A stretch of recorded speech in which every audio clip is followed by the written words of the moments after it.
저는 우리 노아 목사님이나 남 목사님이나 다른 목사님들 이렇게 찬양하는 거 보면 굉장히 부러워요. 왜 부럽냐 그러면 전 박치거든요. 그래서 우리 교회 기타 반주자, 피아노 반주자, organ 반주자, 드럼 반주자, 그리고 총 이 6명이 박자가 틀리면 난리가 나요. 따라하느라고. 늘 하는 말이 저는 이렇게 말합니다. 담임 목사한테 맞추는 반주자가 세계 최고다. 그 말밖에 할 말이 없어요. 저는. 그래서 그런데 어쨌든 그들이 그렇게 잘 맞춰주고 있는데 여기 목사님들은 안 맞춰도 어떻게 그렇게 잘하는지 모르겠어요.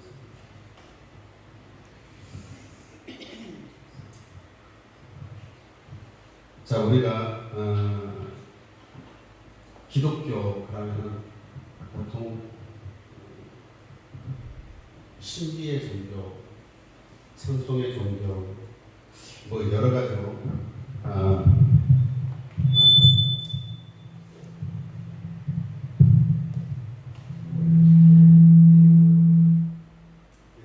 진짜 그냥 육성으로 해도 잠깐만요. 됐어요, 많이 주셨어요. 아니 너무 작은 나무니까 그냥 육성으로 해도 되지 않을까요? 안 돼요. 더 순종해야죠. 지글지글하니 더 싫은데. 우리 기독교는 교회가 생기고 나서 예수 그리스도께서 40일 동안 지상에 계시고 난 다음부터 계속해서 기독교는 운동이 일어났습니다. 그 운동이 뭐냐면 바로 말씀으로 돌아가자는 운동이었습니다. 그래서 프로테스탄트가 생겨나게 된 동기도 5가지 강령 안에서 생겨났죠. 5가지 강령. 안 보여요. 안 보입니까? 그냥 네? 그냥 보인다고 생각을 하십시오. 은혜가 충만하신 분만 보입니다. 그래서 잘 보여요. 네. 그 5가지 강령 중 첫 번째가 뭐지? 성경으로.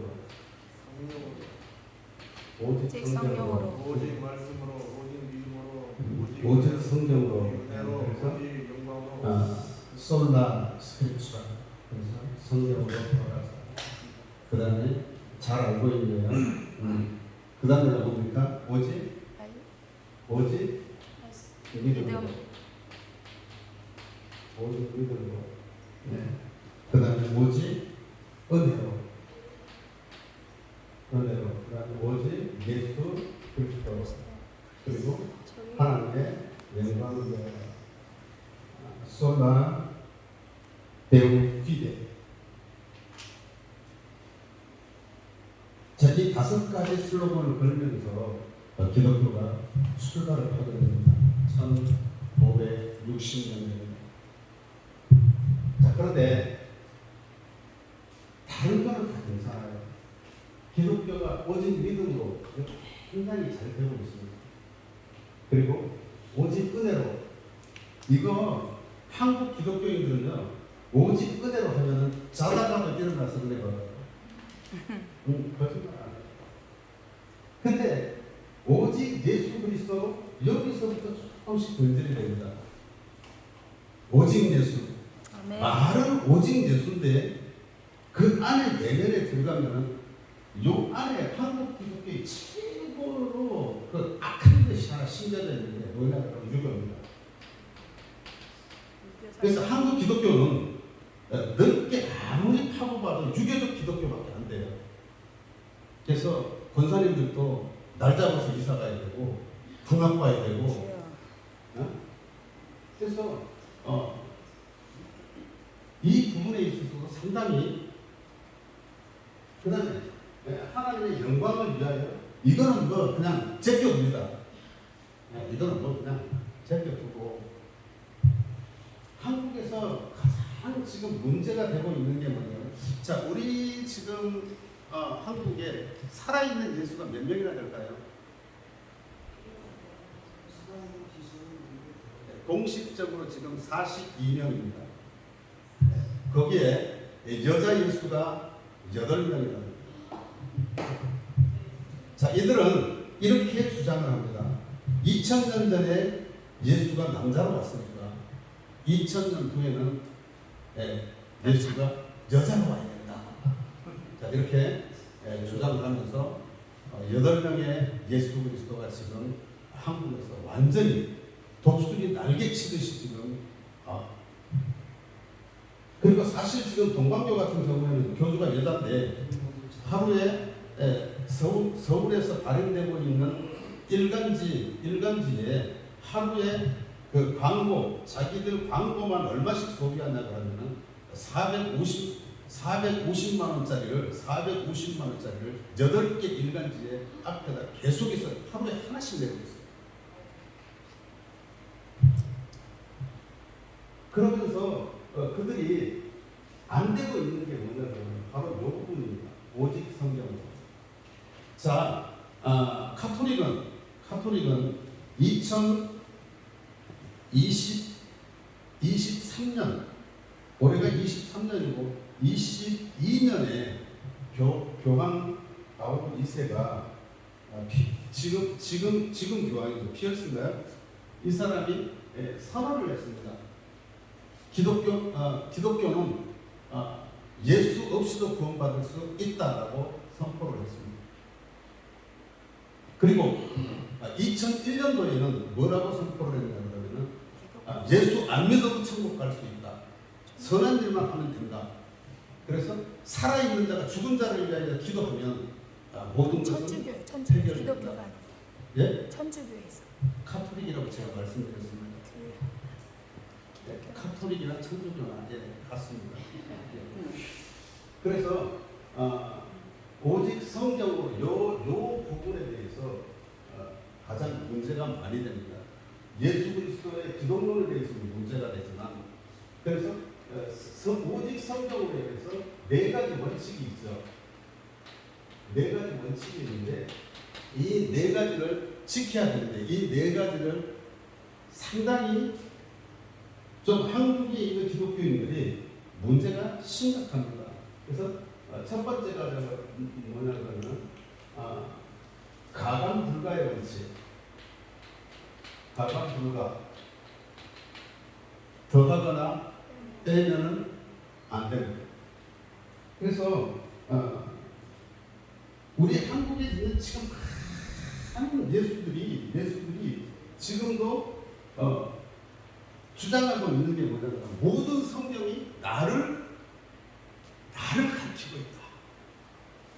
그리고 또 어떤 교단은 다른 성경 66권 중에 다 묵살하고 오직 계시록만.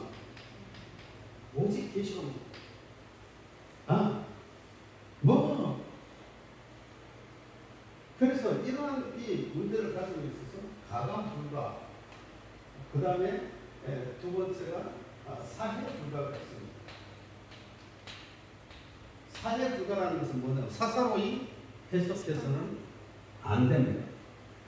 사해 불가의 원칙이 있고 그리고 무오 불가 원칙이 있습니다.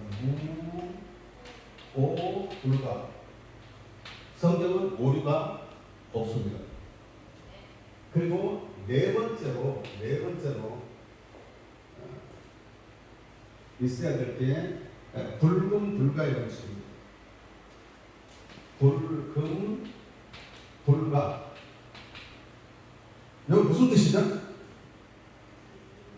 성경은 금하거나 폐할 수 없습니다. 이 4가지 원칙을 우리가 그러면 이게 과연 성경적이냐? 우리 한번 처음부터 찾아보도록 하겠습니다. 요한계시록 22장 18절로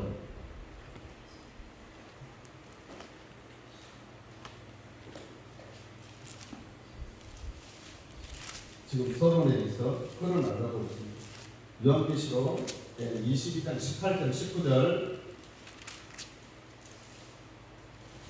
다 같이 한 목소리로 시작. 내가 이 두루마리의 예언의 말씀을 듣는 모든 사람에게 증언하노니 만일 누구든지 이것들을 위해 더하면 하나님이 이 두루마리에 기록된 재앙들을 그에게 더할 것이요 만일 누구든지 이 두루마리의 말씀에서 제하여 버리면 하나님이 이 책에 기록된 말씀 생명나무와 및 거룩한 참여함을 제하여 버리시리라. 더하거나 빼면은 안 됩니다. 자, 그 다음에 디모데후서 3장 16절에 보면 자, 무엇 불가능의 원칙이 있습니다. 디모데후서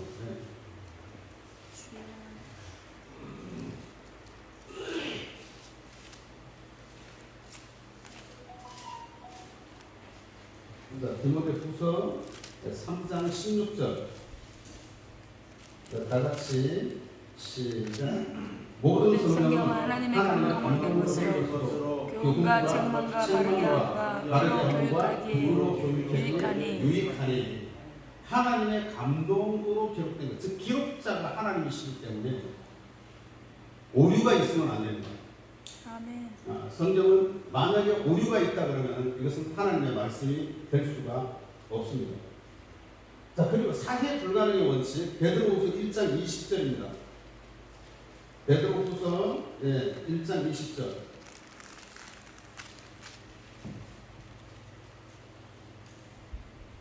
구절들은 표시해 놓으면 상당히 유익합니다. 3장 20절, 1장 20절 다 같이 시작. 먼저 알 것은 성경의 모든 예언은 사사로이 풀 것이 아니니. 그래서 성경은 자기 어떤 주관을 가지고 풀어서도 안 됩니다. 내가 생각하기에 요 망조드는 겁니다. 많은 목사님들이나 그리고 정말로 좀 무능한 분들이 성경은 이렇게 기록되어 있지만 나는 그렇지 않다. 나 이런 사람들 보면 잡아 죽이고 싶어요. 지가 하나님보다 더 높아. 성경에 이렇게 기록되어 있는데 나는 그렇지 않다. 그럼 뭐예요? 나는 하나님을 믿지 않는다. 자, 그래서 이러한 일들이 있어서는 안 됩니다. 성경은 성경으로 풀어야 돼요. 그리고 나서 요한복음 10장 35절 보도록 합니다. 요한복음 10장 35절. 그럼 천천히 풀어나가겠습니다. 제가 좀 몸이 완전히 풀렸으면 펄펄 뛸 건데 제가 그러지 못함을 용서해 주시기 바랍니다. 10장 25절 다 같이 시작. 예수께서 대답하지 못하는 35절. 하나님의 자, 말씀 10절 다시요. 10장 35절 다 같이 시작. 성경을 빼앗지 못하나니 하나님의 말씀을 받은 사람은 심이라 하셨거든. 하나님의 말씀은 폐할 수 없습니다. 아멘. 그래서 요 네 가지 원칙에 의해서 성경은 기록되어 있습니다. 아멘. 그런데 내가 지금 풀어나갈 수 있는 이러한 그 말씀을 보려면 자, 지금 열왕기상 다시 열왕기상으로 돌아갑니다. 8장 9절 보도록 합니다. 자, 이 원칙을 꼭 붙잡고 있어야 됩니다. 그래야 우리가 성경에 좀 우리가 어떤 목사님이 와서 말씀을 전하면 유익한 말씀으로 은혜로 남아야 되는 것입니다. 아멘. 그래서 9절 보도록 합니다. 9절 다 같이 시작. 그 안에는 두 돌판 외에 아무것도 없으니 이것은 이스라엘 자손이 애굽 땅에서 나온 후 여호와께서 저희와 언약을 세우실 때에 모세가 호렙에서 그 안에 넣은 것이었다. 자, 여기 보면은 궤 안에 언약궤 안에는 뭐만 들어있었다 그랬어요? 거기 보니까 돌판. 쉽게는 아무것도 안 들어있는 게 아닙니다. 두 돌판, 그러니까 두 돌판만 들어있고 두 돌판만 들어있다 그랬어요.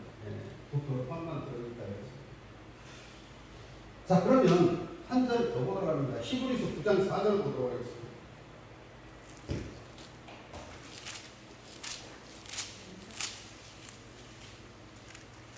히브리서 9장 4절.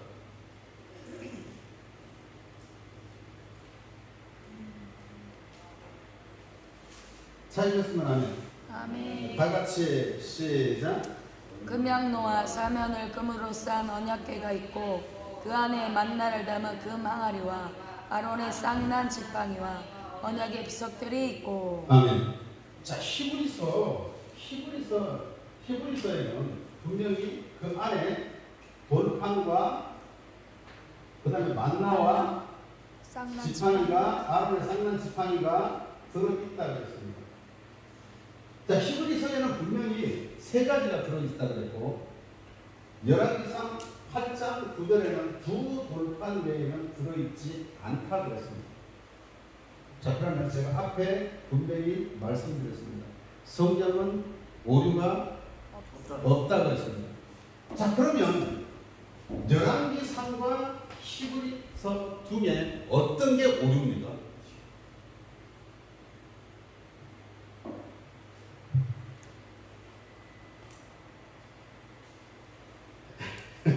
대답을 안 하셔요? 어떤 게 오릅니까?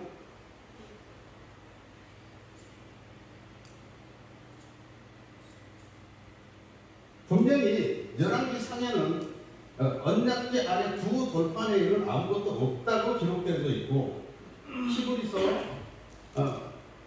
히브리서에는 세 가지가 들어있다고 말씀을 하고 있습니다.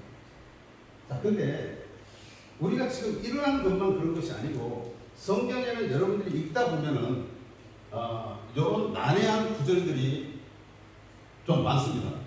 그래서 이러한 것들은 주로 이제 우리 같은 학자들, 저는 교수를 한 20년 했는데요. 학자들이 교회 다니면서 많이 풀어주고 있어요. 그래서 오늘은 좀 여러분과 머리를 맞대고 이러한 것들, 과연 성경이 왜 이럴까라는 의문을 가질 수가 있습니다. 자, 똑같은 말씀인데 이거 한번 보도록 하겠습니다. 열왕기상 4장 26절 한번 봅니다. 열왕기상 4장 26절.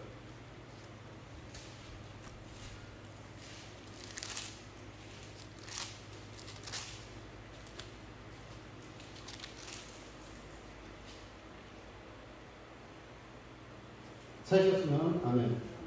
다 같이 시작. 솔로몬의 경거의 말 외양간의 4만이요 마병이 12,000명이며. 자, 여기서 솔로몬의 경거가 열왕기상 4장에는 얼마로 되어 있습니까? 4만 명으로 되어 있습니다. 자, 역대하 9장 25절 보도록 합니다. 역대하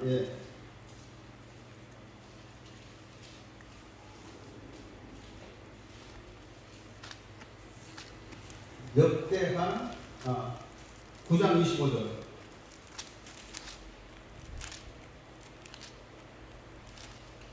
똑같은 설명을 하고 있습니다. 다 같이 시작. 솔로몬의 경거에는 말의 약 외양간이 4천이요 마병이 12,000이요 경거 성에도 두고 예루살렘에 두었으며. 자, 그럼 열왕기상에는 솔로몬의 마병의 숫자가 4만이고 역대하에는 4천으로 되어 있습니다. 어떤 게 맞아요?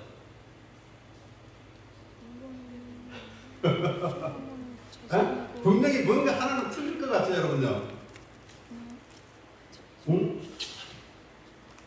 그래서 솔로몬의 말의 숫자가 열왕기상하고 역대하하고는 좀 차이가 많이 납니다. 자, 그 다음에 두 번째로 열왕기하 24장 보도록 합니다.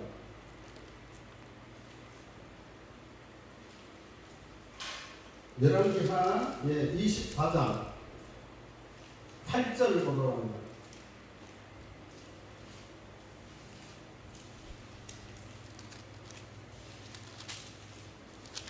찾으셨으면 하면 다 같이 시작. 여호야김이 왕이 될 때에 나이가 18세라 예루살렘에서 석 달간 다스리니라. 그의 어머니의 이름은 느후수다요 예루살렘 엘라난의 딸이더라.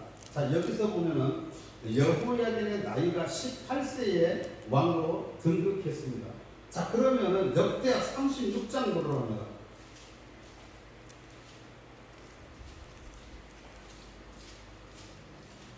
역대하 36장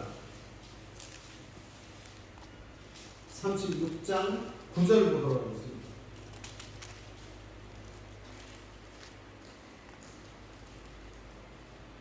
찾으셨으면 하면, 자, 여러분들 크게 좀 성경을 오늘 알아간다라는 이러한 심정을 가지고 좀 집중해 주셨으면 좋겠습니다. 9절 다 같이 시작. 여호야긴이 위에 나아갈 때에 나이 8세라.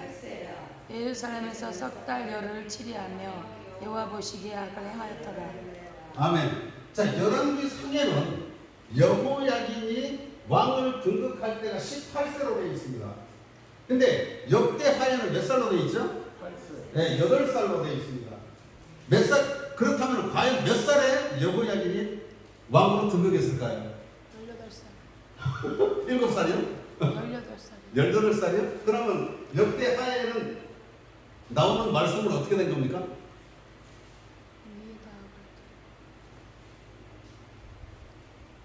자, 하나만 더 보도록 하겠습니다. 그러면 하나만 더 보고, 자, 마태복음 1장 6절에서 7절 보도록 합니다.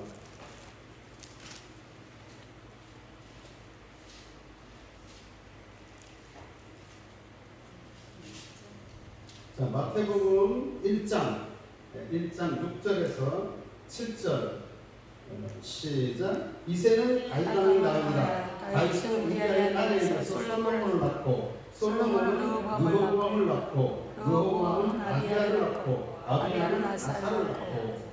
자, 여기서는 분명히 다윗은 솔로몬을 낳고 이렇게 되어 있습니다. 자, 그럼 누가복음 3장 31절로 갑니다. 누가복음 3장 31절.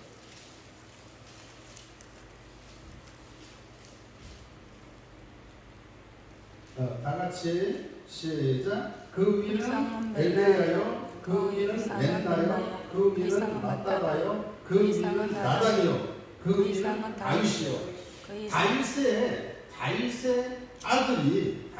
아들이 마태복음에는 솔로몬으로 나와 있고, 누가복음에는 뭐로 나와 있죠? 거기 나단으로 나와 있습니다. 누구 이름이 맞아요? 네? 자, 저는 분명히 여러분들에게 말씀드렸습니다. 무오 불가능의 원칙입니다. 성경은 오류가 있으면 성경이 아닙니다. 성경은 무오가 있으면, 오류가 있으면 하나님의 말씀이 될 수 없습니다. 그러면 이러한 문제들은 풀어나가야 됩니다. 자, 그런데 많은 학자들마다 마태복음 5장 18절에 있는 예수님의 말씀에 1.1핵이라도 완전성을 말씀하고 있습니다. 예수님께서. 그래서 이러한 이 경우에 우리가 생각해 볼 게 뭐냐 그러면, 자, 이 문제들을 풀어나갈 수 있습니다. 4만 명과 4천 명은 히브리어에는 원래 숫자가 300 이상을 기록할 수가 없습니다. 알파벳에. 그래서 어떻게 숫자를 표시를 했냐 그러면, 만약에 알렙 같으면은 알렙의 오른쪽에 점을 찍으면은 요거는 10,000명이고, 왼쪽에 점을 찍으면은 20,000명이고, 옆에 찍으면은 30,000명이, 이런 식으로 표현을 넣고, 베트 같으면은 베트에도 이렇게 표시를 했었습니다. 그런데 이게 소가죽에다 적어놓다 보니까 오래되다 보니까 이게 썩어서 없어졌어. 그래서 이거는 성경의 오류가 아니라 어떤 그 사본 자체에 원본은 원래가 없습니다. 마사르 사본이라는 이런 사본 자체에 숫자를 표시하는 이런 점들이 지워짐으로 말미암아서, 이것은 하나님의 말씀인데 4만으로 통일을 할 건지 4천으로 통일을 할 건지 토의하지 아니하고 그대로 성경에 기록한 것입니다. 그래서 이거는 오류가 아니라 하나님의 말씀의 오류가 아니라 어떤 그 표기상의 그러한 문제로 그렇게 해석을 하면 됩니다.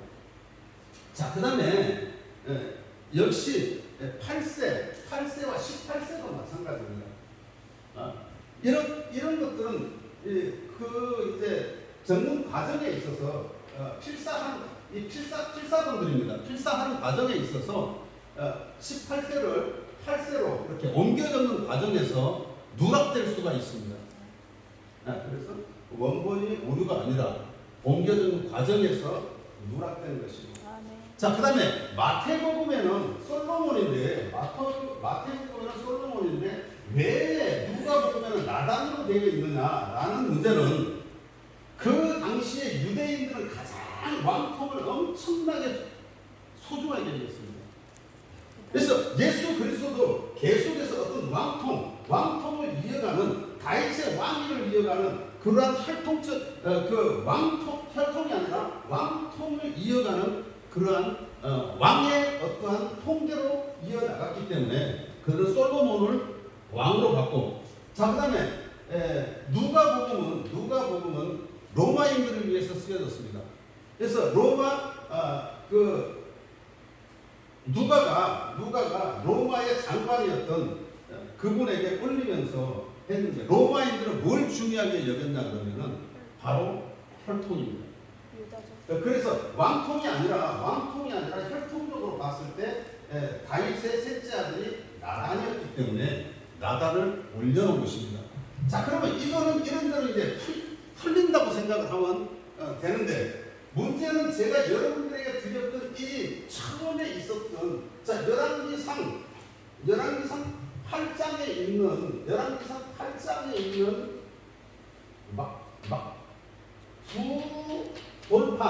두 돌판 외에는 없었고, 자, 히브리서에는 돌판과 만나와 지팡이가 들어 있었다라는 것입니다.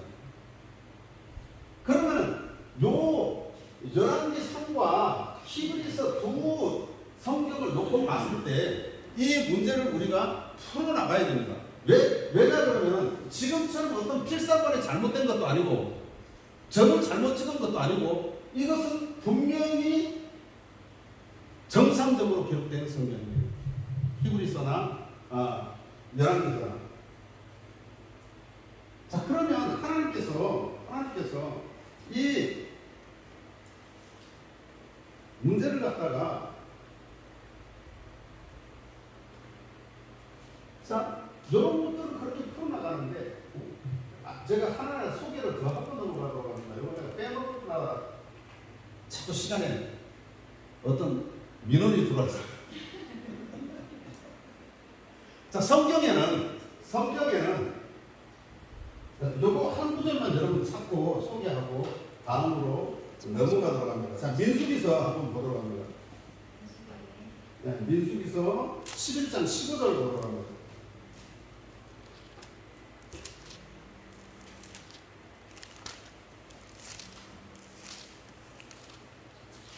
민수기서 11장 15절.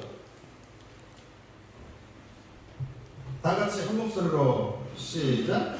주께서 내게 이같이 행하실진대 또 없나니 내게 은혜를 베푸사 즉시 나를 죽여 나로 나의 공고함을 보지 않게 하옵소서. 아멘. 자, 여기서 보면은 지금 즉시 나를 죽여 나로 나의 공고함을 보지 않게 하옵소서 이렇게 되어 있는데, 원문에는 어떻게 되어 있냐 그러면 즉시 나를 죽여 하나님 당신의 악행을 보지 않게 하옵소서 이렇게 되어 있어요. 그러니까 모세가 있는 대로 화가 났겠죠. 안 그래도 자율주의인데. 그러니까 하나님께 이제 대드는 거죠. 그래서 즉시 나를 죽여. 당신의 악행. 하나님이 나를 악한 행동, 하나님의 악행을 나로 하여금 보지 않게 하옵소서. 이렇게 원문을 갖다가 고치는 그러한 구절이 구약의 18구절입니다. 다 내가 소개는 안 하겠는데, 그러면 왜 이렇게 고쳤느냐라는 거죠. 필사자의 오류도 아니고 필사자들이 의도적으로 원문을 고쳤습니다. 그게 구약 성경이 18구절이나 되는데 그 고친 이유가 바로 의도적으로 고친 이유가 뭐냐 그러면 하나님을 악행하는 자로 보지 않기 위해서 의도적으로 고쳤고, 그 다음에 두 번째는 하나님의 권위에 손상이 될까봐 그렇게 고쳤고, 그 다음에 후대의 신앙생활 하는 사람들이 모세처럼 하나님께 푸념할까봐. 왜 웃으시는 분들인데 잘 알겠어요. 저도 그랬거든요. 왜냐 그러면 너무 힘드니까 하늘에다 대고 손가락질하면서 당신 이럴 수 있습니까? 모세의 심정이 이해가 가요. 그러니까 이런 그 푸념들을 없애기 위해서 원문을 아예 18구절들을 고쳐놨습니다. 구약성경에. 자, 그런데 좀 우리가 이제 이 문제를 좀 더 풀어보려고 그러면은 이 분명히 두 개 다 같다 그러면은 어차피 괴 안에는 분명히 다 들어 있었을 겁니다, 이게. 근데 처음에는 이게 안 들어 있는 것이 맞습니다. 우리가 성경을 조금 찾아보면서 보면은 처음에는 안 들어 있었어요, 아마. 그래서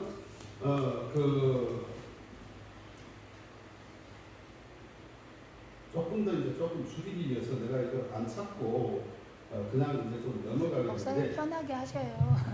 편하게 하셔요. 처음에 이 만나 그리고 돌판 만나 그리고 지팡이, 이것은 전부 다 괴 앞에 놔뒀어요.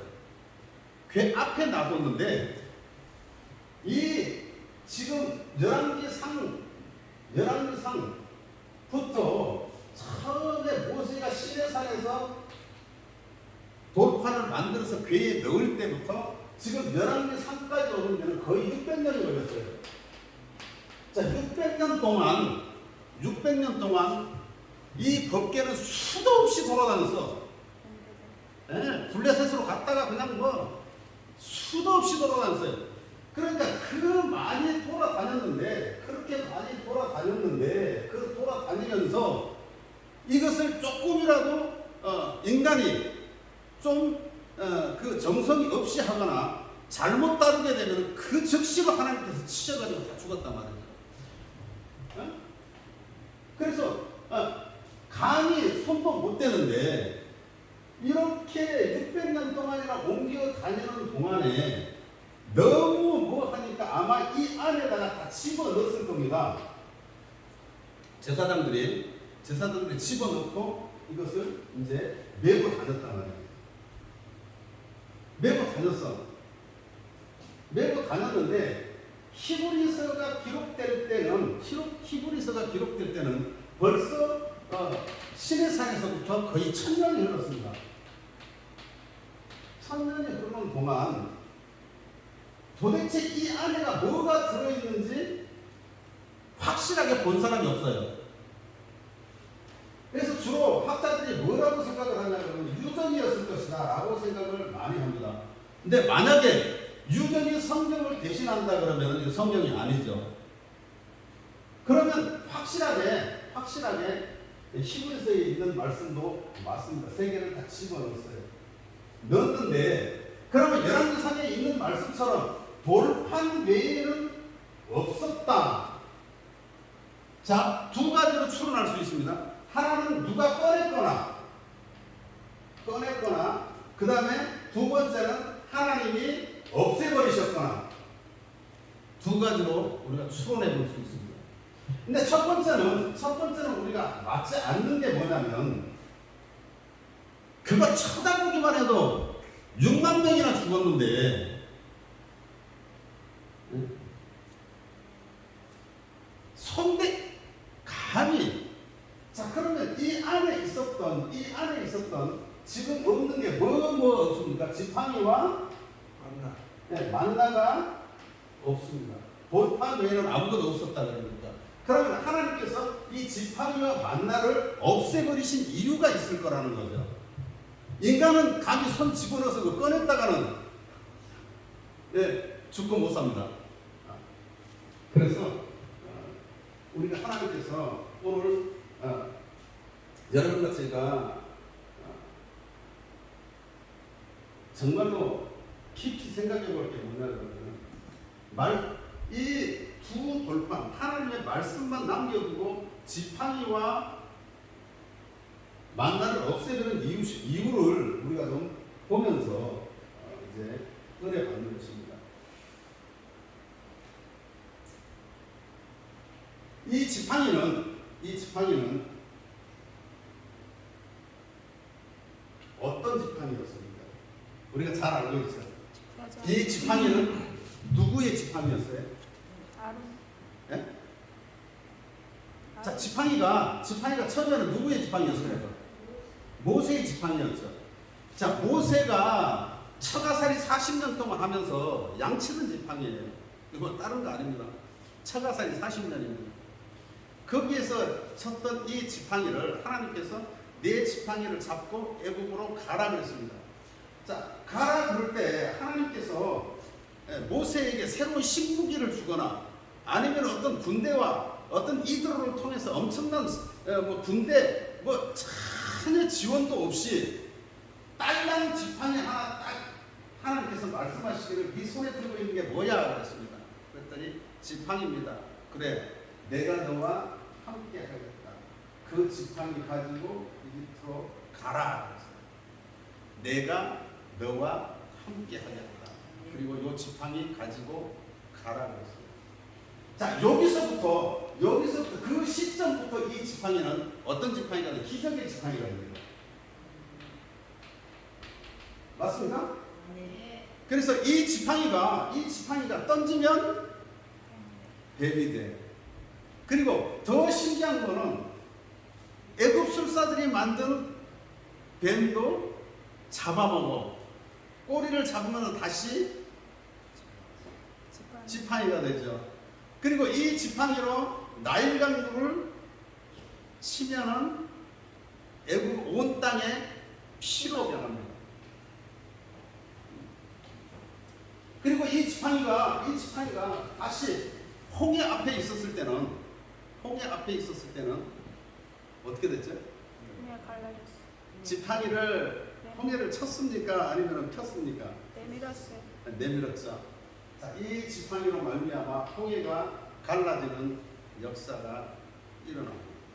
엄청난 기적의 이 지팡이였어요. 그리고 이 지팡이를 가지고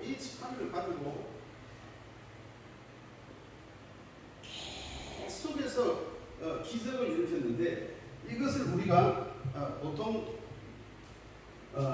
학자들은 뭐라 그러냐면 신앙의 기적적 지팡이. 그러니까 신앙의 기적을 상징할 때 지팡이를 보통 우리가 소개를 합니다. 모세의 지팡이. 그래서 이 신앙의 지팡이.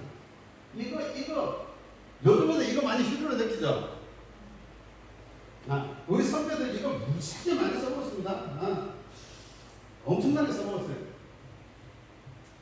그래서 하나님께서는 이 지팡이를 썼는데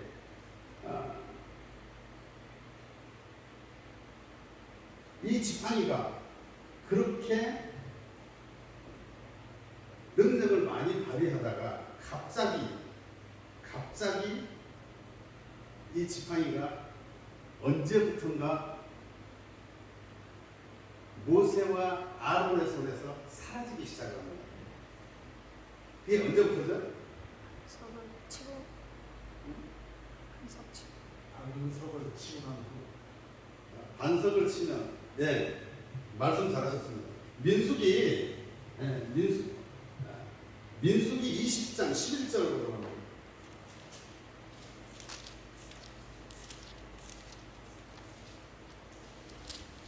10장 11절.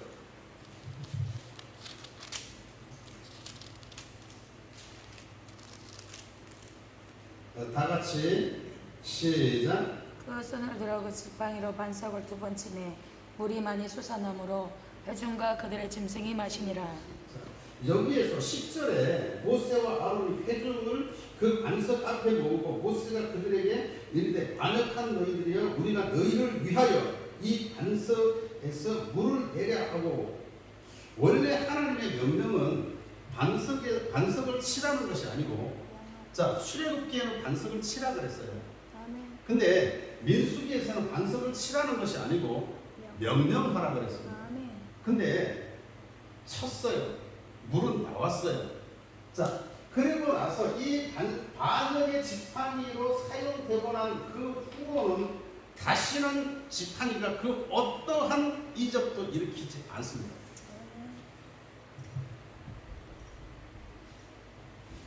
근데 문제는 아직도 이 지팡이를 가지고 사역하시는 분들이 많아요. 아직도. 즉 신앙의 기적, 이 기적을 가지고 신앙의 기적을 가지고 엄청나게 많은 목회를 하시는 분들이 가장 힘들어지는 때가 언제냐 그러면 이 기적이 안 일어날 때. 기적이 안 일어날 때. 일어나야 되는데 안 일어나요. 자, 근데 이 기적을, 지팡이의 기적을 계속해서 우리가 일어나게 하는 방법이 하나 있습니다. 하나님께 영광. 예? 하나님께 영광을 돌리는. 아닙니다. 영광을. 자, 우리나라에서 가장 많은 기적을 일으켰던 분이 누구죠? 4만 번의 기적을 일으켰던 분이 계십니다. 평양 깡패, 마포 3절, 사무엘 마펫 선교사로부터 전도를 받고 예수를 믿어서 목사가 된 김익두 목사입니다. 이 김익두 목사는 신약 성경을 2000독을 했습니다. 그러면서 4만 번의 기적을 일으켰어요. 자, 여러분들 성경 몇 번이나 읽었어요? 저도 2000독 못했습니다. 저 한 100, 한 몇 독밖에 못했는데. 성경 얼마나 읽으셨습니까? 말씀 안에 기적이 있습니다. 아멘.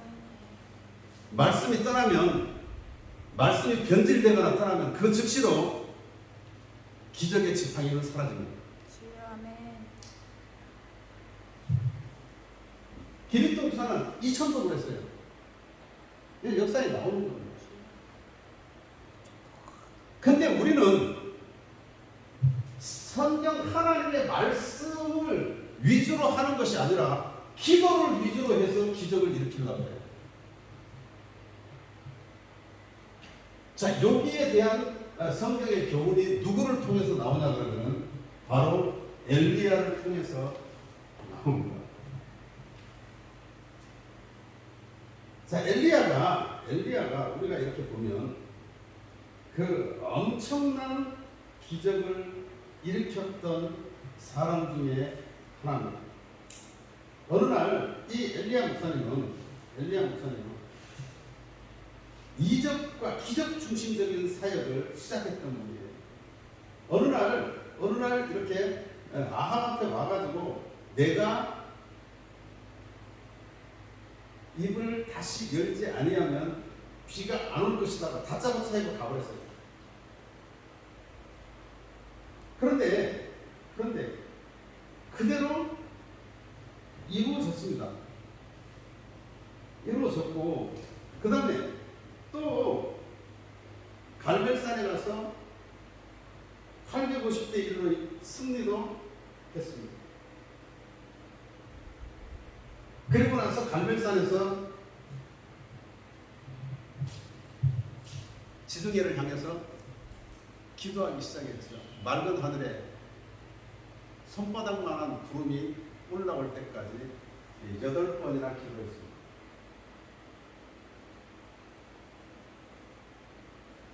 기적이죠.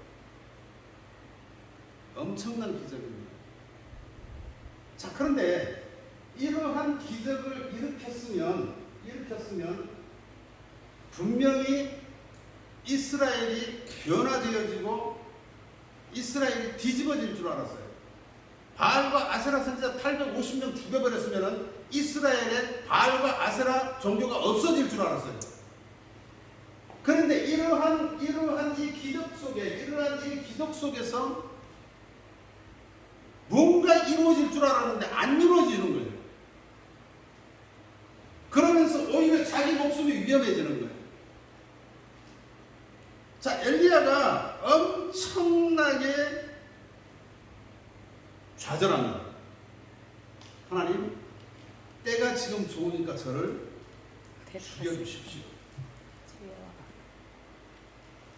왜? 엘리야가 죽으려고 했던 이유가 뭐예요? 그 정도 기적을 일으켰으면 이스라엘이 뒤집어져야 돼. 변화되어야 돼. 바알과 아세라 종교가 없어져야 돼. 그리고 더 엘리야가 실망과 좌절한 것은 하나님이 침묵하신다는 거예요. 거기에 대해서. 나만 홀로 남았사오니 하나님 이거 어찌합니까? 말씀 안 하세요. 침묵하고 계세요. 하나님, 그래 너 다시 한번 가가지고 야 이랬으면은 속이 시원하고 막 그 비가 와가지고 아합의 마차 앞에서 뛰던 그 걸음으로 뛰어서 그냥 갈 건데 아무런 기적은 일어나지는 않고 오히려 하나님 침묵하고 계시고 자기 목숨은 죽어가는 거예요.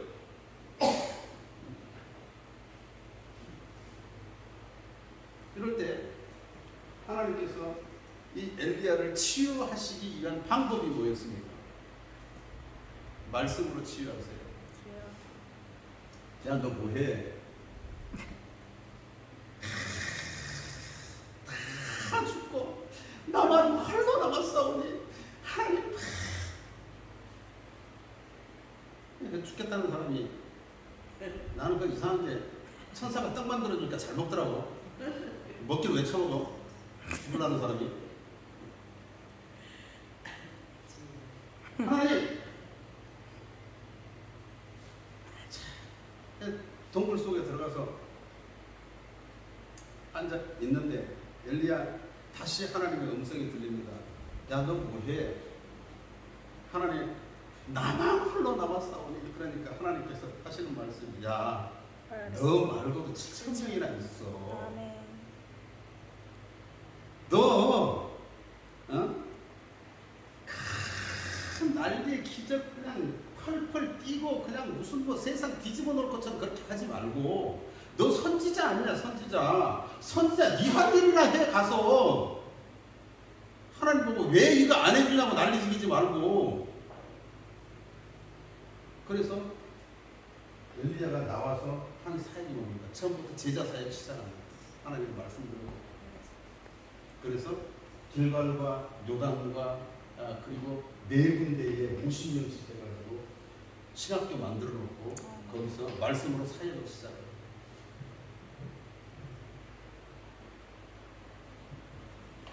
지팡이 기적은 거기서 안 일어나요. 우리는 이 말씀을 두 돌판, 즉 다시 말하면 하나님의 말씀을 항상 도외시하게 되면은 기적 자체가 죽어버려요. 하나님의 역사도 일어나지 않습니다. 하나님의 응답도 없어져요. 아멘. 근데 이게 수면제로 쓰거나 아니면은 구역예배 드리려고 구역장에 가면은 딸 보고 시켜가지고 야 성경 찾아와. 어디 있는데? 그래. 니나 그것도 몰라. 지도 모르는데. 그러니까 수수가 하는 거예요.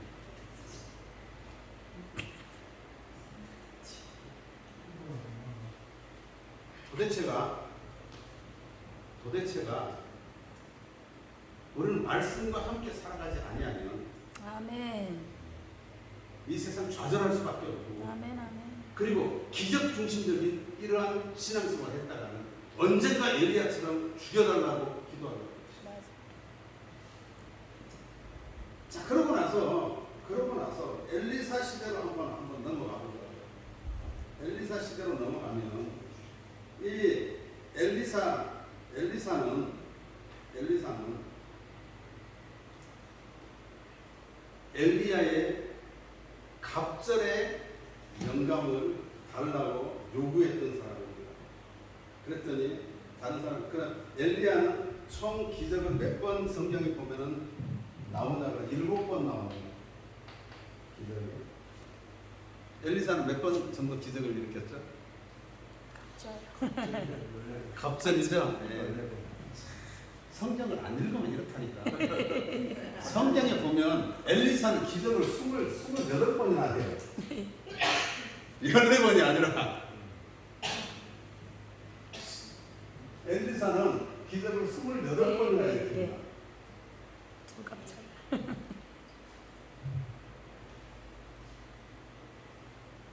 그래서 저는 성도들 벌려먹기가 상당히 좋더라고요. 집에서 자주 벌려먹는 거.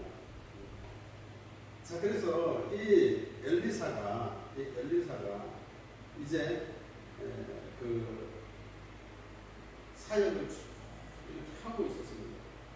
사역을 하고 있었는데 나는 이 성경을 보면서 야, 엘리사처럼 그렇게 28번의 기적을 일으켰던 그분이 왜 이런 방법을 택했을까라는 의문에 도달하게 됩니다. 우리 한번 보도록 하겠습니다. 열왕기하 보도록 합니다. 열왕기하 4장 보도록 합니다.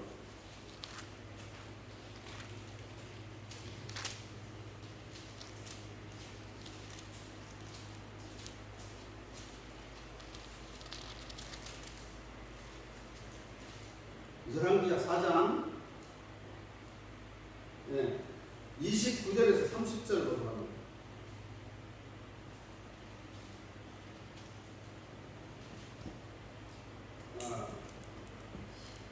자, 제가 선절 보겠습니다. 엘리사가 게하시에게 이르되 내 허리를 묶고 내 지팡이를 손에 들고 가라. 사람을 만나거든 인사하지 말며 사람이 내게 인사할지라도 대답하지 말고 내 지팡이를 그 아이 얼굴에 놓으라 하는지라.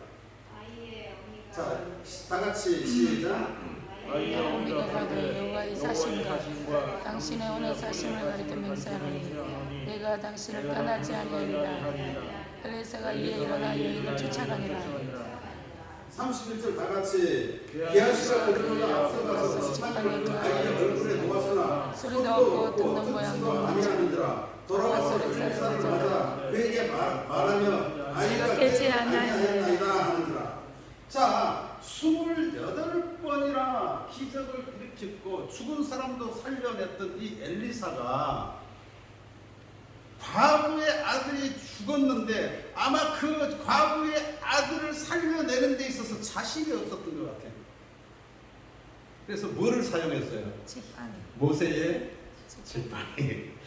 이 지팡이, 이 홍해를 가르는 이 지팡이, 정말로 이스라엘 민족을 구원했던 이 지팡이, 아말렉과 싸울 때 승리를 이끌었던 이 지팡이, 이거의 얼굴에다가 갖다 놓으면은 아이가 살아나지 않겠나 해가지고 갖다 놨는데 살아났죠? 아니요.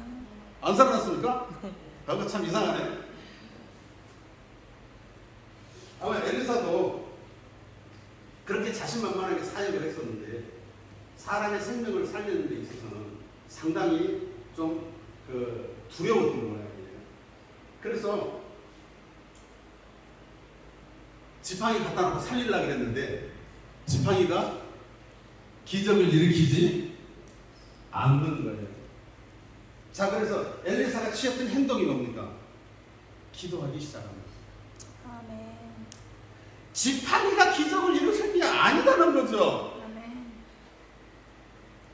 그래서 아이 몸에 엎드려서 아이를 위해서 기도하니까 아이가 생명이 살아나는 모습을 볼 수 있습니다. 우리는 이 기적의 지팡이를 잡고 이 기적을 수없이 행해서 교회가 부흥되고 기도원이 부흥되고 많은 사람이 몰려들고 아닙니다. 엘리야처럼 능력 있는 선지자도 과부 아들하고 2명 목회했어요. 우리요, 주여 아버지. 이 엘리사를 보면서 이 엘리사가 그때 이제 생각을 합니다. 아, 이게 아니다. 그러면은 도대체 무엇으로 내가 하나님의 목표를 해야만이 되겠는가라고 했을 때, 자 이제 보도록 합니다. 열왕기하 5장으로 넘어갑니다. 열왕기하 5장 8절에서 14절까지 봅니다. 제가 선전 봅니다. 하나님의 사람 엘리사가 이스라엘 왕이 자기 옷을 찢었다 함을 듣고 왕에게 보내어 이르되 왕이 어찌하여 옷을 찢었나이까 그 사람을 내게로 오게 하소서 그가 이스라엘 중에 선지자가 있는 줄을 알리이다 하니라.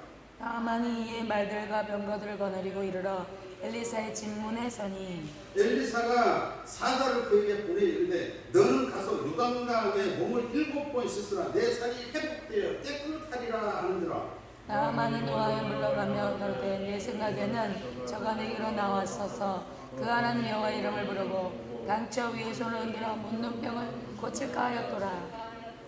다메섹강 아르바나와 바르바는 이스라엘의 모든 강물보다 낫지 아니하냐. 내가 거기서 몸을 씻으면 깨끗하게 되지 아니하냐 하고 몸을 돌려 분노하여 떠나니 그 종들이 나와서 말하되 가로되 내 아버지여 선자가 당신을 명하여 큰일을 행하라 하였다면 행치 아니하였으리까. 하물며 당신에게 이르기를 씻어 깨끗하게 하라 하니까.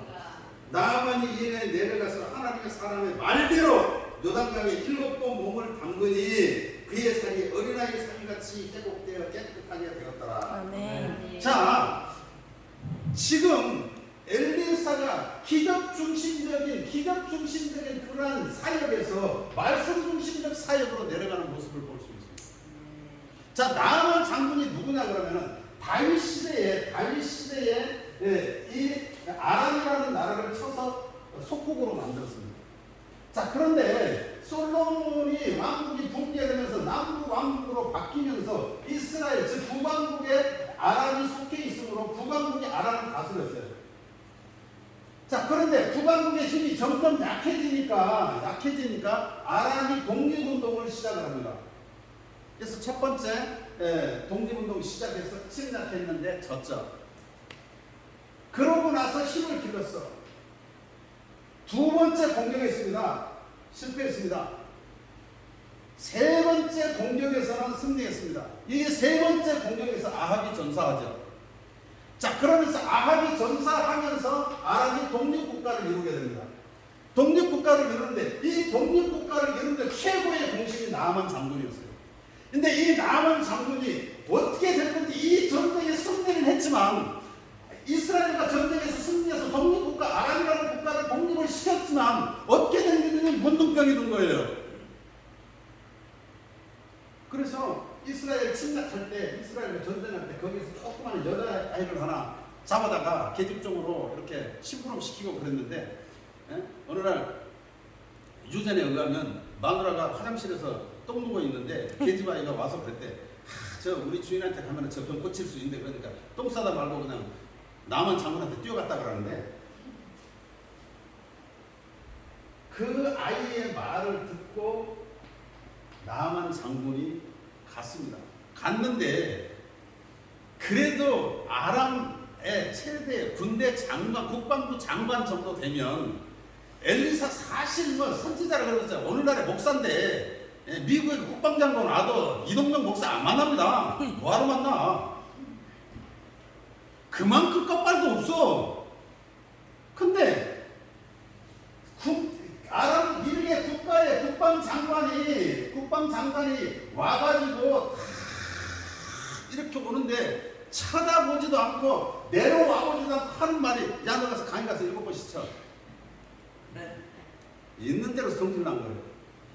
거기 성경에 보니까 이랬어요. 내가 알기로는 저가 내려와가지고 여호와의 이름을 부르면서 내 상처 위에다가 문지르고 요거 오늘날 기도원에서 많이 하죠. 안차고 필요 없다는 건 아닙니다. 필요 없다는 건 아닌데 할렐루야 기도 그것 때문에 나중에 안 되니까 뭐죠? 돼지 피로다가 그냥 여러분요 기적이라는 거는 하나님께서 신앙의 기적은 보여주시는 이유가 있어요. 하나님을 믿지 못하는 그런 믿음이 약할 때 하나님께서 그 기적을 보여주심으로 말미암아 신앙이 성장하면 말씀으로 돌아가는 거예요. 말씀으로 돌아가면은 이때 있는 기적보다 더 많은 기적을 체험하게 될 것입니다. 그것이 지금 열왕기 하에 있는 나만 장군에 나왔던 엘리사의 사역인 거예요. 7번 시쳐 나서 누가 생각하는 야 그거 상식적으로 알아봐라. 이게 목욕한다고 무등이가 낫냐 이씨. 말씀은 믿는 자들에게는 아멘. 믿지 못하는 자에게는 걸림돌이요. 아멘. 그래서 이 엘리사도 뭐 의지하니까 안 되더라? 지팡이 의지하니까 안 되는 거예요. 근데 말씀 의지하니까 나만의 문둥병이 고쳐지는 역사가 일어나고 있는 거죠. 자, 그래서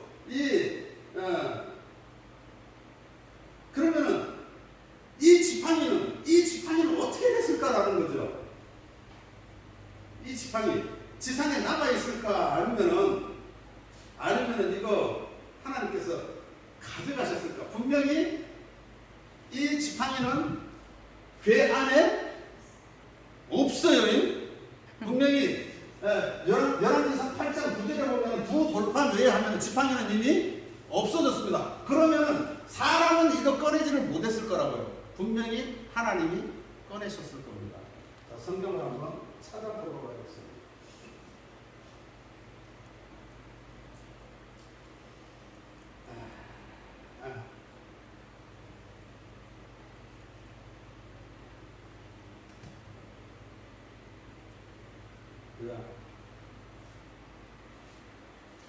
사사기에 보면 오늘 찾으려고 안 나옵니다.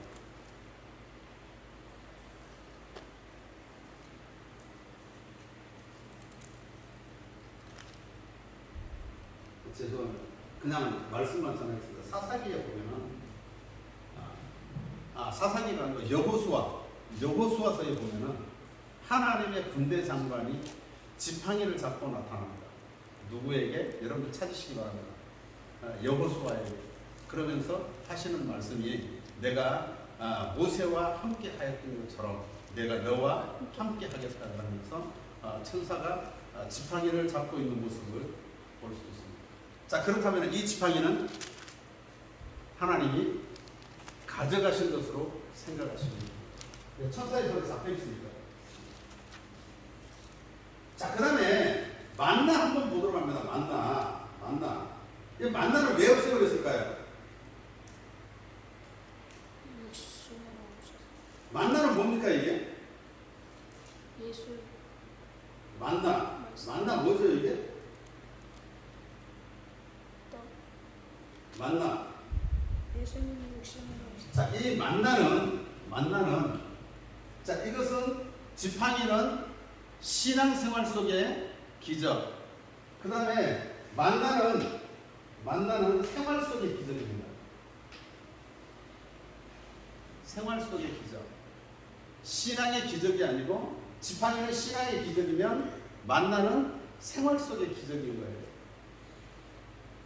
자, 이 만나를 맨 처음에 하나님께서 이 만나를 왜 주셨냐라는 거죠. 이 만나는 어디서 주시기 시작한 겁니까?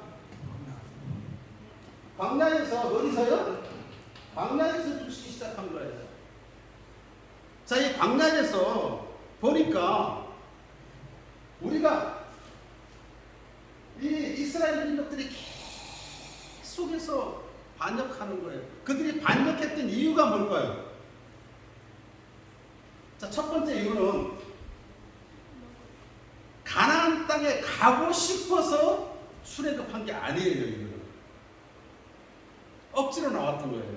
자진해서 나왔던 게 아니에요. 그러니까 가기 싫으니까 끌려가니까 싫었고, 그 다음에 두 번째는 어떻게 하나님께서, 살아계신 하나님께서, 그 인자하신 하나님께서 우리를 젖과 꿀이 흐르는 땅에 인도하시는 하나님께서 인도하시는 데마다 사지는 거예요. 죽을 곳인 거예요. 홍해 앞바다 아니면은 마라 무슨 뭐 그냥 예, 가는 데마다 시체덩어리고 죽을 것밖에 안 돼요. 그러니까 가는 데마다 성질나는 거예요 이게. 그래서 나중에는 그러죠. 너희가 여호와께서 어찌하여 우리를 이 악한 곳으로 인도하여 이렇게 나옵니다. 젖과 꿀이 흐르는 땅 꽤나 좋은 줄 알았죠. 근데 막상 나와 보니까 추위와 더위와 배고픔과 굶주림과 외적의 침략과 그 다음에 독충들 수도 없이 갈증, 배고프고 고기 먹고 싶고 그날인 거예요. 그런 와중에 어디로 보냅니까? 가데스 바네아에서 하나님께서는 신명기에 보면은 올라가라, 주저하지 말라, 두려워하지 말라, 속히 가라 그랬습니다. 근데 이스라엘 민족들은 아닙니다. 우리 눈으로 봐서 어느 길로 가야 되고 어느 길은 안 가야 되고. 모세가 그냥 그럼 네 맘대로 해 하고 보냈습니다. 자, 그러고 나서 돌아와서 보고를 하는데 10명은 부정적이고 2명은 긍정적입니다. 근데 이 10명이 뭐라 그러냐면 그 당시에 헤브론에 세세와 아이만과 달베 3명의 거인을 봅니다. 이 3명의 거인을 보고 그들이 하는 말이 우리는 메뚜기다. 성경에 보면 세세와 아이만과 달베 3명 나와요. 3명 보고 나서 우리는 메뚜기고 우리는 그들에게 삼켜지고 우리는 그들에게 지고 전쟁했다 그러면 우리는 떡이 되고 그 다음에 그들의 성문은 단단하고 도목이 열리지 아니하고 아무리 가봤자 이거는 우리는 개죽음이다. 개죽음이다. 그러니 우리가 한 장관을 세워서 컴백 애국으로 돌아가자. 자, 그 대신에 여호수아와 갈렙은 하나님이 말씀하셨으니까, 하나님이 약속하셨으니까, 하나님이 언약하셨으니까 올라가면 된다. 10명은 안 된다. 자, 기독교에서는 가장 악한 것을 다수결주의라고 해요. 이거 재직행위 뭐니 해가지고 다수결하면 안 돼요. 이거는 목사가 그냥 끌고 가면 돼요. 나 몰라요. 저 같은 경우에는 재직해 하자 그러고 말만 해놓고 그냥 이렇게 하니까 따라오셔 하고 말아요. 하면은 그냥 괜히 다수결 최고 악한 거예요. 그래서 말씀 의지했던 여호수아와 갈렙은 이 갈렙 같은 경우에는 이스라엘 민족들이 거인족 안악자손이라고 했던 그 헤브론 성읍을 나이 85세에 그것을 점령을 합니다. 하나님 말씀 따라서. 말씀에 흔들리는 것입니다. 근데 부정적인 사람들은 어디로 갔다고요? 하나님께서 가데스 바네아에서 다시 광야로 돌려보냅니다. 광야로 돌려보내는데 돌려보내고 나니까 광야에 모래밖에 없는 모래만. 근데 지금 여러분들 성지순례 한번 가보십시오. 신광야 그 다음에 이런 그 광야들 헤렛 광야들 이런 데 가면은 모래가 있는 것이 아니라 분명히 거기 광야 사막인데 모래가 아니고 돌멩이밖에 없어요. 그래서 그 자연학자들이 분류하기를 강수량에 따라서 사막이냐 아니면은 그 옥토냐 이걸 정하더라고요. 그래서 이 광야로 가보니까 아무것도 먹을 것 없는 거예요. 사람폭이 없는 거예요. 그리고 저녁에는 추워서 얼어 죽고 낮에는 햇빛에 뜨거워서 죽는 거예요. 그래서 하나님께서 구름 기둥과 불 기둥으로 막아주시면서 이거 죽게 생겼는 거예요. 다. 그래서 하나님께서 은혜로 주신 것이 뭡니까? 만나예요. 이거 먹고 뭐 하라고? 자, 만나를 주시니까 만나를 주신 목적이 뭐예요? 이거 먹고 가나안 땅 들어가라고. 가나안 땅 들어가라고. 다른 거 먹지 말고. 그래서 생활 속의 양식인 하나님의 말씀 만나 이거 먹고 가나안 땅 힘내서 들어가라는 거예요. 그래서 40년 동안 이거 먹고 여기서 지냈어. 그러면서 계속 만나는 따라옵니다. 어디에 가니까? 가난. 가나안 땅 아닙니다. 그쵸. 여러분들 성경 많이 읽으시기 바랍니다. 자, 요단강에 도착하니까 만나는 그치입니다. 이제부터 너희들 농사지어서 너희 힘으로 먹고 살아가라는 거예요. 하나님께서는 무한적으로 우리에게 공급하지 않습니다. 어느 정도 우리가 자립할 정도 되면 하나님께서는 공급을 중단하세요. 그래서 이 하나님께서 이 만나를 요단강 딱 건너면서 만나 그치면서 길가에 딱 도착하거든요. 완전히 끝나죠. 이 만나는 우리가 어디까지? 천국 가기 전, 요단강 건너기 전까지 우리 이 만나 없으면 갈 수가 없습니다. 이거 먹고 살면서 가야 돼요. 부지런히 가야 돼요. 쉬지 말고 가야 돼요. 멈추지 말고 가야 돼요. 아이고 힘들어 그러면.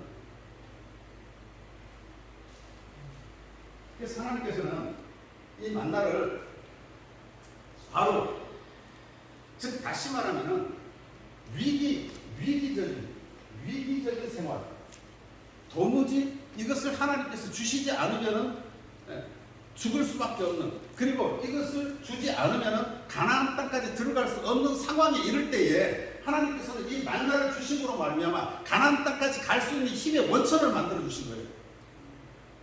근데 이제 요단강에서 가나안 딱 들어가면은 이제 필요 없어요. 하나님께서 이것도 없애버리는 거예요. 자, 그러면 이제 뭐만 남았죠? 두 돌판만 남았어요. 그러면은 11개 상에 있는 문제가 풀어졌죠. 자, 히브리서에 있는 말씀도 맞고 11개 상에 있는 말씀도 맞습니다. 자, 하나님께서 두 돌판만 이렇게 남겨 이제 두셨는데, 이 두 돌판만 남겨두신 이유는 이제 말씀으로 살라는 거예요. 말씀으로 살고 기적 중심적으로 살지 말고 말씀 중심적으로 살아라. 말씀 안에 기적이 있는 것이다. 자, 그래서 우리가 이러한 것들을 이제 잘 알 수 있는 그러한 그 성경이 시편인데, 시편 한번 보도록 합니다.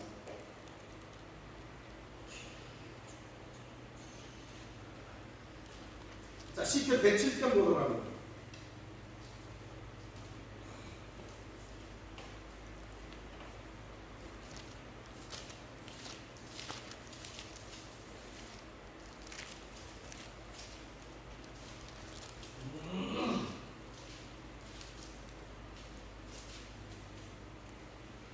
시편 107편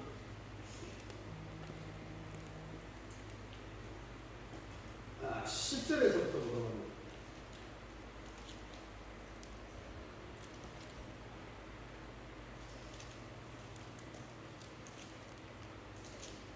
정정하겠습니다. 147편으로.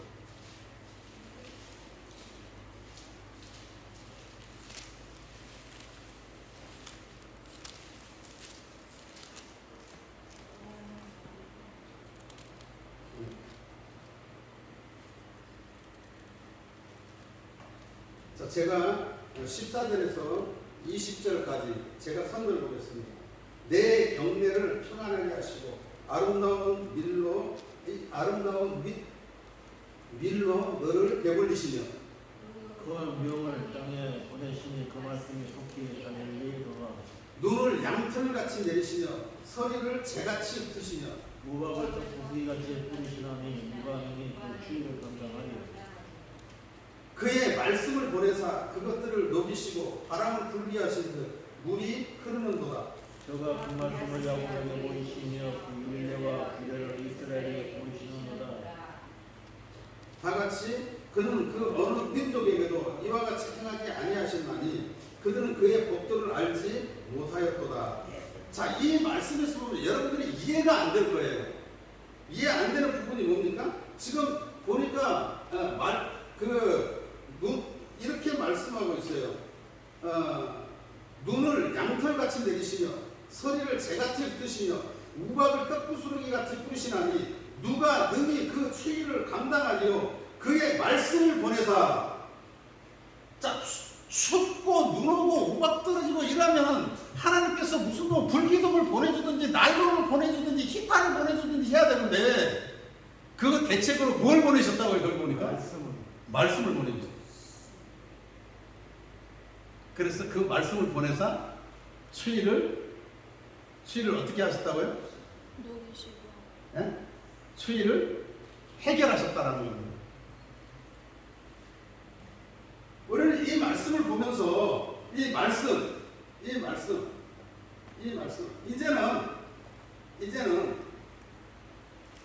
그 말씀을 이제 하나님께서 보내주셨단 말이죠. 전에는 돌판 안에 궤 안에 돌판이 있었는데, 자, 그럼 마지막으로 남아있는 게 있죠. 이제 뭐가 남아있죠? 지금 궤가 남아있죠. 이 궤 어디로 갔을까요? 지금 뭐 인디아나 존스에서 막 찾고 그러던데 궤가 어디가 있을까? 예? 마음에 있습니까?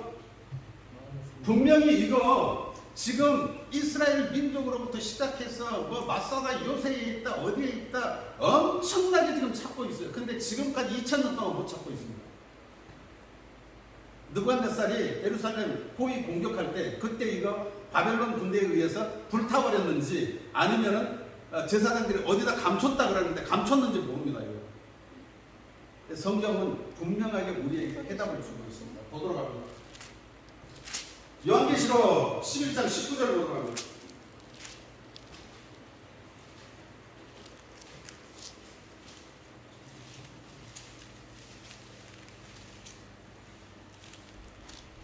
요한계시록 11장 19절.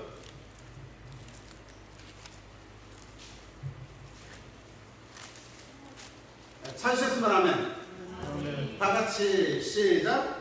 위에 하늘에 있는 하나님의 성전이 열리니 성전 안에 하나님의 언약궤가 보이며 또 번개와 운수들과 예성과 기름과 구름과 아멘. 이제는 언약궤도 하나님께서 하늘로 가지고 가셨어요. 분명히 계시록에 보면은 하늘에 있어. 그러면 하나님께서 언약궤마저도 가져가신 이유는 왜 그랬어요? 자, 요한복음에 보면은 말씀이 육신이 되어 예수 그리스도가 이 땅에 오셨기 때문입니다. 그래서 이제는 예수 그리스도의 말씀대로 살아야 돼요. 예수 그리스도의 말씀의 능력이 있고 예수 그리스도의 말씀에 여러분들 기적이 있는 겁니다. 분명히 예수님께서는 너희도 나와 같은 일을 할 것이요 나보다 더한 일도 너희가 하리라고 예수님께서 약속하셨습니다. 근데 우리는 그러면 어떤 말씀, 도대체 예수님께서 우리에게 어떤 말씀을 가지고 살라는 거예요? 엄청 많아. 예수님 말씀 중에 어떤 말씀을? 우리는 결론 모든 성경에 예수님께서 하신 말씀에 예수님께서 이 땅에 오신 목적이 뭡니까? 마태복음, 마가복음, 누가복음에 내가 천국 복음을 전파하러 이 땅에 왔노라. 자, 천국 복음을 전파하러 이 땅에 와서 회개하라 천국이 가까웠느냐 라면서부터 천국 복음이 선포되기 시작했습니다. 그러면서 예수님께서 그때부터 3년 동안 공생의 사역을 시작하셨는데 거의 모든 말씀의 집중이 어디로 모입니까? 바실레이아 천국이에요. 그러면 이 천국의 복음을 궤 안에 넣거나 기적이나 뭐나 이거보다는 어떻게 해야 돼요? 말씀이 달려야 됩니다. 자, 시편에 보면 말씀이 달려야 된다 그랬어요. 자, 그래서 모든 예수님의 말씀의 결론은 보도록 합니다. 마태복음 28장 보도록 합니다.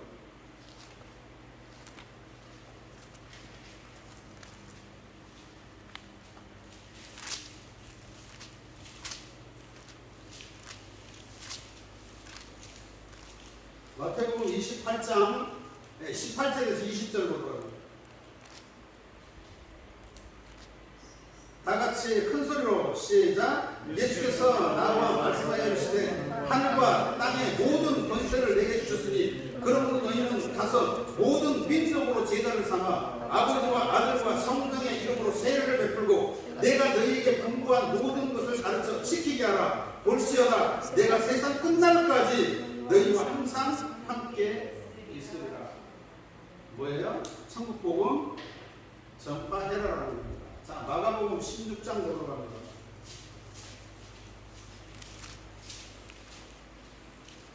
마가복음 16장 15절에서 18절 보도록 합니다. 15절 제가 선절 봅니다. 또 이르시되 너희는 온 천하에 다니며 만민에게 복음을 전파하라. 믿고 세례를 받는 사람은 구원 얻을 것이요 믿지 않는 사람은 정죄를 받으리라. 나머지는 못 찾으셨습니까? 네, 다시 16절 시작. 믿고 세례를 받는 사람은 구원을 얻을 것이요 믿지 않는 사람은 정죄를 받으리라. 믿는 자들에게는 이런 표적이 따르리니 곧 그들이 내 이름으로 귀신을 쫓아내며 새 방언을 말하며 뱀을 집으며 무슨 독을 마실지라도 해를 받지 아니하며 병든 사람에게 손을 얹은 나으리라 하시더라. 아멘. 자, 이 마가복음에서 예수님의 결론은 뭐냐 그러면 세상에 일어나는 모든 기적은 언제 일어난다는 거예요? 천국복음 온 천하를 다니면서 천국복음 전할 때 일어나는 겁니다. 자, 누가복음 24장 보도록 합니다.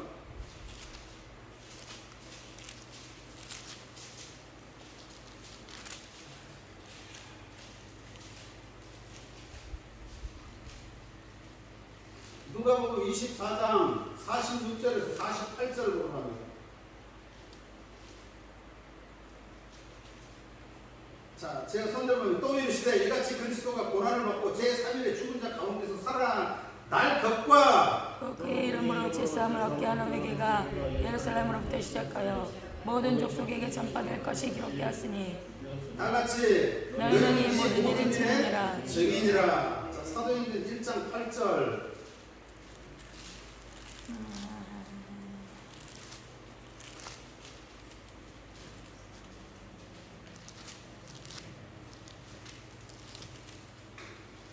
다 같이 크게 시작. 오직 성령이 너희에게 임하시면 너희가 권능을 받고 예루살렘과 온 유다와 사마리아와 땅끝까지 이르러 내 증인이 되리라 하시니라. 자, 여러분, 기적은 앞으로 여러분들이 어떤 때 일어나냐고 하면 천국 복음 전파할 때 일어납니다. 자, 사도 바울은 이 천국 복음을 가지고 갈 때 태장으로 3번 맞아도 안 죽었어요. 자, 예수님은 40에 감암에 한 번 맞으시고 난 다음에 십자가를 지지를 못해서 불행의 시몬이었습니다. 자, 근데 천국 복음을 전파하는 사도는 5번이나 맞았는데도 괜찮아. 그런데다 돌로 쳐맞았어. 이스라엘 민족들은 투석하면 실패하는 일이 없어요. 근데 이 돌로 맞았는데도 살았어요. 강의 위험, 강도의 위험, 파선의 위험, 배고픔의 위험, 추리고 목마르고 힘들고 어렵고 로마까지 가서 목 비에는 그 순간까지 엄청난 많은 기적들이 언제 일어났냐는 거죠. 복음은 기독교는 말씀의 종교입니다.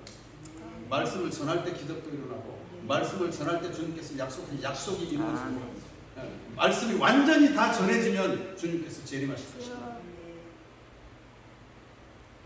교회에서 아무리 힘들고 아무리 뭐 하다 그래도 앉아서 기도하거나 찬송 부르거나 이래 가지고는 기적이 일어나지 않으면 부흥되지 않습니다. 복음 들고 바깥으로 나가야 됩니다. 나가서 전해야 됩니다. 그럴 때만이 기적이 일어나고 부흥되는 거예요. 아멘. 우리 주중교회 지금 전도하고 있는데 이번 주 저번 주에도 마찬가지입니다. 주일학생들 그 다음에 주일학생 따라서 부모 나오고 부모 나오면 할머니 따라 나오고 이렇게 하면서 전하니까 지금 한 그래도 7, 8명 지금 전도됐는데 2주 동안에 여러분요 안 된다 뭐가 힘들다 에이 요즘에 그런 게 이거요 안 됩니다. 기독교는 말씀의 존재입니다. 주님께서 약속하셨으면 세상 끝날까지 여러분들이 그 약속 이루실 것입니다. 오실 것입니다.